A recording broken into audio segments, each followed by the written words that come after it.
Hello friends, आइए हिंदी के इस सेशन को स्टार्ट करते हैं जो कि बहुत ही महत्वपूर्ण सेशन है उत्तर प्रदेश पुलिस कांस्टेबल के लिए। आप लोगों को 37 प्रश्न कराए जाएंगे और आप लोग अच्छे से इसको रिवीजन कीजिए और कमेंट कीजिएगा कि आपके आंसर कितने सही हुए हैं, क्योंकि हिंदी एक ऐसा सब्जेक्ट है जिससे कि आप स्कोर बढ़ा सकते हैं, तो इसलिए बहुत ही महत्वपूर्ण है। चलिए सेशन को स्टार्ट करते हैं, समय को नहीं खराब करते हैं क्योंकि समय बहुत ही कम बचा हुआ है। क्वेश्चन है, हिंदी भाषा में कुल कितने व्यंजन हैं? ऑप्शन है 35, 33, 45 या फिर 55। तो हिंदी भाषा में कुल 33 व्यंजन है, इसका राइट आंसर बी है। और हिंदी वर्णमाला में कुल वर्डों की संख्या पूछे तो 52 है, इसको भी आप लोग ध्यान रखिएगा, इंपॉर्टेंट है। अगला प्रश्न है, जहाँ वाक्य की गति अंतिम रूप ले ले, विचार के तार टूट जाएं, वहाँ किस चिन्ह का प्रयोग किया जाता है? ऑप्शन है योजक, बी है अल्प विराम, सी है पूर्ण विराम, डी है निर्देशक। तो जहाँ वाक्य की गति अंतिम रूप ले ले, विचार के तार टूट जाए, वहाँ पर पूर्ण विराम होता है, इसका राइट आंसर सी है। चलिए अगला प्रश्न है, निम्नलिखित शब्दों में से शुद्ध शब्द को पहचानिए। ऑप्शन है आशीर्वाद, बी है आजीविका, सी है अध्ययन, डी है ऊनी। तो आपको शुद्ध शब्द पहचानना है, तो आशीर्वाद गलत लिखा है, अध्ययन भी गलत लिखा है, ऊनी भी गलत लिखा है, तो इसका मतलब है कि बी जो है वो राइट है आंसर। चलिए अगला प्रश्न है, गीतांजलि का सही संधि विच्छेद है। ऑप्शन है गीता धन अन्य, बी है गीत धन जलि, सी है गीतान धन अंजलि, डी है गीत धन अंजलि। तो गीतांजलि का सही संधि विच्छेद जो है गीत धन अंजलि होगा, इसका राइट आंसर डी है। इसमें दीर्घ स्वर संधि है, इसको भी आप लोग याद रखिएगा। चलिए अगला प्रश्न है, समास के पदों को अलग करने को क्या कहा जाता है? ऑप्शन है विच्छेद, बी है बदलाव, सी है विग्रह, डी है विभक्ति। क्वेश्चन बहुत ही इंपॉर्टेंट है, यहाँ से मतलब कि इतने इंपॉर्टेंट क्वेश्चन है, एक दो क्वेश्चन जरूर आपको एग्जाम में देखने को मिलेगा हूबहू, इसको आप लोग ध्यान रखिए, इसलिए अच्छे से पढ़िए। तो समास के पदों को अलग करने को विग्रह कहा जाता है, इसका राइट आंसर सी है। चलिए अगला प्रश्न है, लिपि चिन्हों के क्रमबद्ध समूह को क्या कहते हैं? ऑप्शन है अक्षर, वर्ण या वर्ण समूह या फिर वर्णमाला। तो लिपि चिन्हों के क्रमबद्ध समूह को वर्णमाला कहते हैं, इसका राइट आंसर डी है, इंपॉर्टेंट है, ध्यान रखिएगा आप लोग। अगला प्रश्न है, शब्द की सबसे छोटी इकाई क्या कहलाती है? ऑप्शन है स्वर, बी है वर्ण, सी है व्यंजन, डी है अयोग वाह। तो शब्द की सबसे छोटी इकाई जो है वर्ण कहलाती है, इसका राइट आंसर बी है, बहुत ही इंपॉर्टेंट है, इसको भी आप लोग याद रखिए। चलिए अगला प्रश्न है, निम्नलिखित में ऊष्म वर्ण है। ऑप्शन है स या फिर अ ब स, सी है च छ ज, डी है य र ल। तो यहाँ पर आपको ऊष्म वर्ण बताना है, तो इसका राइट आंसर ए है। स और ह, ये क्या है? ऊष्म वर्ण है, ये चार होते हैं, इसको आप लोग याद। य र ल और व जो होते हैं ये अंतस्थ वर्ण होते हैं, इनको भी याद रखिएगा, बहुत ही इंपॉर्टेंट है एग्जाम की दृष्टि से।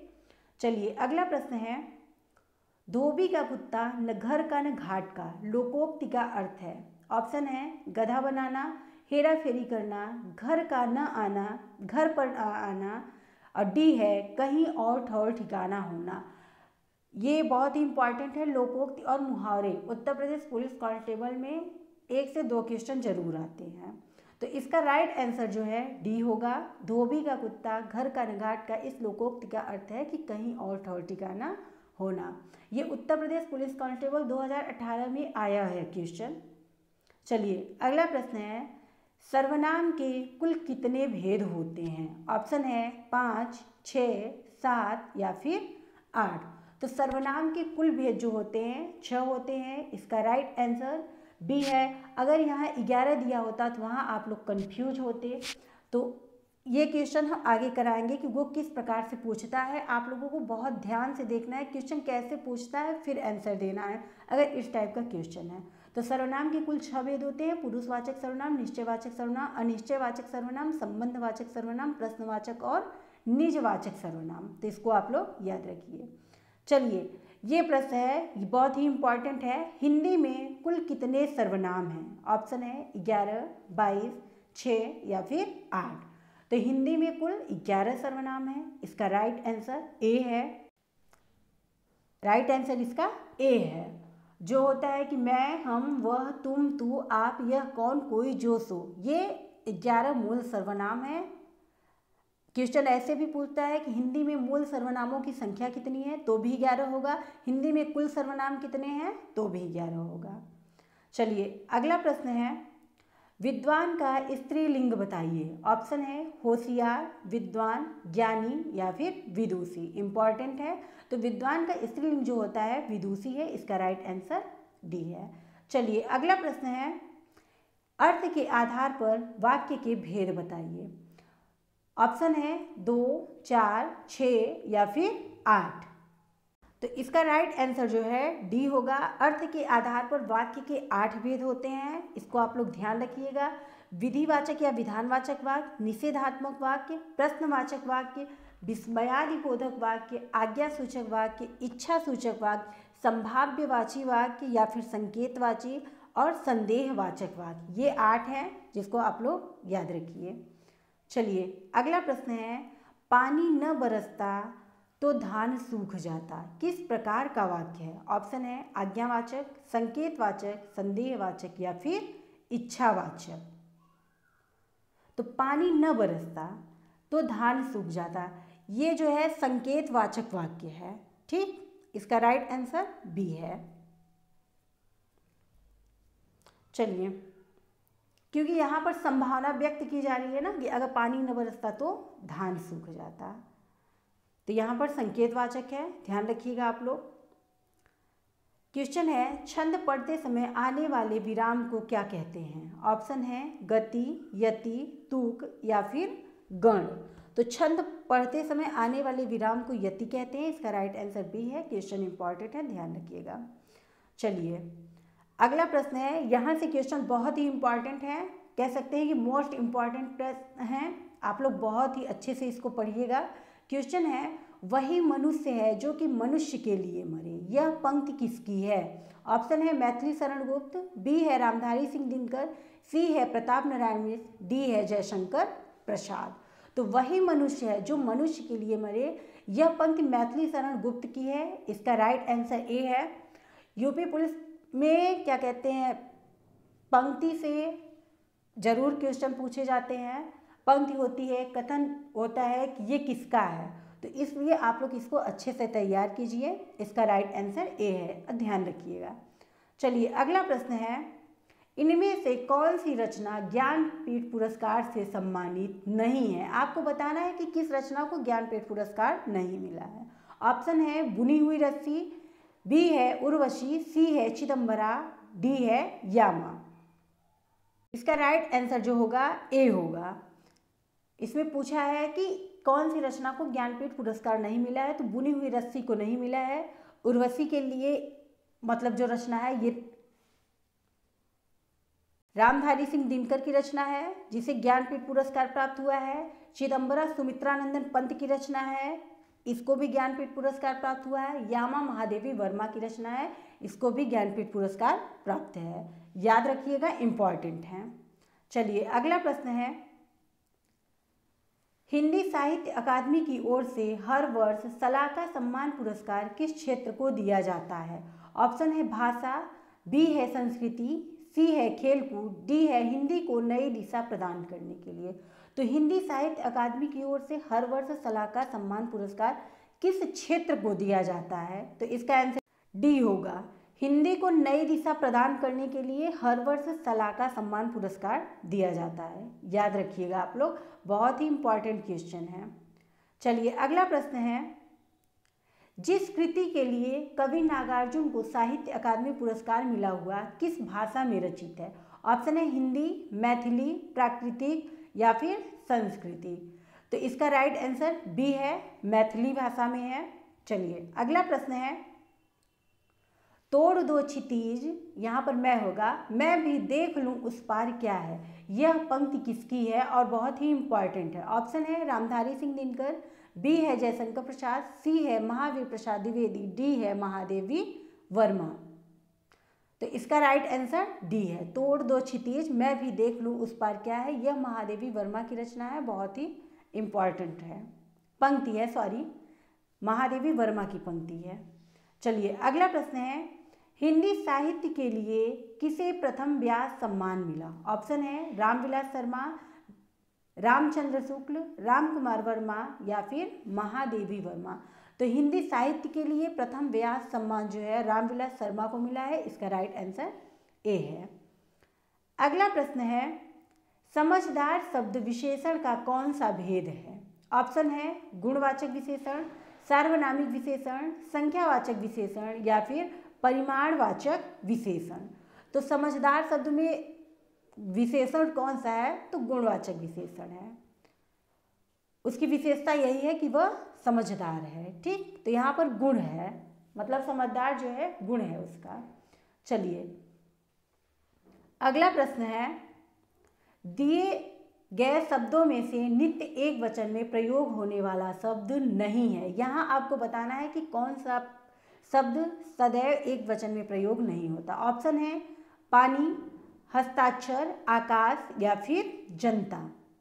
इसका राइट आंसर जो है बी होगा, हस्ताक्षर। हस्ताक्षर जो है सदैव बहुवचन में प्रयोग होता है। आंसू, प्राण, समाचार, केस, ये सभी सदैव बहुवचन होते हैं, आप लोग याद रखिएगा, इंपॉर्टेंट है। अगला प्रश्न है, सदा ही बहुवचन में प्रयुक्त होने वाला शब्द है। ऑप्शन है मुनि, प्रत्येक, घर या फिर दर्शन। तो दर्शन भी सदैव बहुवचन में प्रयुक्त होता है, इसका राइट आंसर डी है। चलिए अगला प्रश्न है, वाक्यों का वर्गीकरण कितने आधारों पर किया गया है? ऑप्शन है 3, 4, 2 या फिर 8। तो वाक्यों का वर्गीकरण जो है 2 आधार पर किया गया है, इसका राइट आंसर सी है, रचना के आधार पर वाक्य और अर्थ के आधार पर वाक्य, इसको आप लोग ध्यान रखिएगा। चलिए अगला प्रश्न है, हिमालय किस प्रकार की संज्ञा है? ऑप्शन है भाववाचक संज्ञा, बी है समूहवाचक, सी है व्यक्तिवाचक और डी है जातिवाचक संज्ञा। तो हिमालय क्या है? व्यक्तिवाचक संज्ञा है, क्योंकि जो हिमालय है वह अकेला हिमालय है। ठीक, तो यहाँ पर व्यक्तिवाचक संज्ञा है। अगर पर्वत कहा जाता तो वो जातिवाचक संज्ञा हो जाती, लेकिन यहाँ पर हिमालय पर्वत अकेला नाम लिया गया है, तो ये व्यक्तिवाचक संज्ञा है। चलिए अगला प्रश्न है, जिसे करना बहुत कठिन हो के लिए एक शब्द है। ऑप्शन है दुर्जेय, दुराग्रह, पुष्कर या फिर दुष्कर। यहाँ से भी एग्जाम में एक क्वेश्चन जरूर पूछा जाता है, तो इसलिए इसे भी आप लोग ध्यान रखिएगा। तो जिसे करना बहुत कठिन हो उसके लिए एक शब्द है दुष्कर, इसका राइट आंसर डी है। चलिए अगला प्रश्न है, सज्जन शब्द में समास है। ऑप्शन है द्विगु समास, कर्मधारय समास, तत्पुरुष समास या फिर द्वंद्व समास। तो सज्जन में कर्मधारय समास है, इसका राइट आंसर बी है। चलिए अगला प्रश्न है, छंद शास्त्र के प्रणेता आचार्य माने जाते हैं। तो कौन से आचार्य माने जाते हैं? पतंजलि, पिंगल, पाणिनि या फिर मनु। तो छंद शास्त्र के प्रणेता पिंगल आचार्य माने जाते हैं, इसका राइट आंसर बी है। बहुत ही इंपॉर्टेंट क्वेश्चन है, आप लोग ध्यान से पढ़िए और क्लास को शेयर कीजिएगा अपने दोस्तों के पास। चलिए अगला प्रश्न है, दोहा में कितनी मात्राएं होती हैं? ऑप्शन है 24, 26, 28 या फिर 30। इसका राइट आंसर जो है ए होगा। दोहा के में 24 मात्राएं होती हैं, अगर दोहा के प्रथम चरण में पूछे तो 13 मात्राएं होती हैं, इसको भी आप लोग ध्यान रखिए। चलिए अगला प्रश्न है, पंछी पेड़ों पर अपना डैश डैश डैश बनाते हैं, सही शब्द भरिए। यहाँ से भी एग्जाम में क्वेश्चन पूछे जाते हैं, इंपॉर्टेंट है, ध्यान रखिएगा आप लोग। ऐसा भी एक क्वेश्चन आपको जरूर देखने को मिलेगा। ऑप्शन है नीर, नीम, नीड़ या फिर नींद। तो पक्षी पेड़ों पर अपना नीड़ बनाते हैं, इसका राइट आंसर सी है, यहाँ पर नीड़ भरा जाएगा। इसको आप लोग पहले पढ़िएगा सेंटेंस को, फिर उसके बाद देखिएगा कि यहाँ कौन सा शब्द भरा जाएगा, ताकि आपका एग्जाम में क्वेश्चन गलत ना हो। चलिए अगला प्रश्न है, पश्चिमी हिंदी की कितनी बोलियां हैं? ऑप्शन है 2, 3, 4 या फिर 5। तो पश्चिमी हिंदी की 5 बोलियां हैं, इसका राइट आंसर डी है। अगला प्रश्न है, सुबह में चिड़िया चहचहाने लगती है, वाक्य में प्रयुक्त काल पहचानिए। ऑप्शन है सामान्य भविष्यकाल, सामान्य वर्तमान काल, पूर्ण भूतकाल या फिर अपूर्ण वर्तमान काल। तो सुबह में चिड़िया चहचहाने लगती है, यहाँ पर सामान्य वर्तमान काल है, इसका राइट आंसर बी है। चलिए अगला प्रश्न है, कर का अर्थ नहीं होता है। ऑप्शन है हाथ, टैक्स, सूर्य या फिर किरण। तो कर का अर्थ सूर्य नहीं होता, बाकी हाथ भी होता है, टैक्स भी होता है और किरण भी। चलिए अगला प्रश्न है, वर्ण का अर्थ नहीं होता है। ऑप्शन है रंग, जाति, सुंदर या फिर अक्षर। तो वर्ण का अर्थ सुंदर नहीं होता, तो इसका राइट आंसर सी है। चलिए अगला प्रश्न है, माखनलाल चतुर्वेदी को किस रचना के लिए साहित्य अकादमी पुरस्कार दिया गया था। ऑप्शन है हिंद तरंगिणी, समर्पण, युग चरण या फिर माता। तो माखनलाल चतुर्वेदी को हिंद तरंगिणी के लिए साहित्य अकादमी पुरस्कार मिला है, तो इसका राइट आंसर ए होगा। इसके पहले भी 2 प्रैक्टिस सेट कराए गए हैं जो कि बहुत ही इंपॉर्टेंट है एग्जाम की दृष्टि से। यहाँ से आप लोगों को एग्जाम में क्वेश्चन देखने को मिलेगा। एग्जाम के बाद हम आप लोगों को स्क्रीनशॉट लेकर जरूर दिखाएंगे कि कितने क्वेश्चन यहाँ से फंसे थे। चलिए अगला प्रश्न है, सब कुछ जानने वाला वाक्यांश के लिए एक शब्द है। ऑप्शन है अज्ञ, बहुज्ञ, सर्वज्ञ या फिर अव्यय। तो सब कुछ जानने वाले के लिए एक शब्द होता है सर्वज्ञ, इसका राइट आंसर सी है। चलिए आप लोग कमेंट कीजिएगा कि आप लोगों का कितना क्वेश्चन सही हुआ। उम्मीद है कि आप लोग प्रैक्टिस बहुत अच्छी हो रही होगी और आप लोग बहुत अच्छा स्कोर करेंगे हिंदी में। तो आप लोग कमेंट कीजिएगा कि 37 में से कितने क्वेश्चन आप लोगों के आज सही हुए हैं और खूब अच्छे से रिवीजन कीजिए। आप लोग मिलते हैं कल की क्लास में। जय हिंद।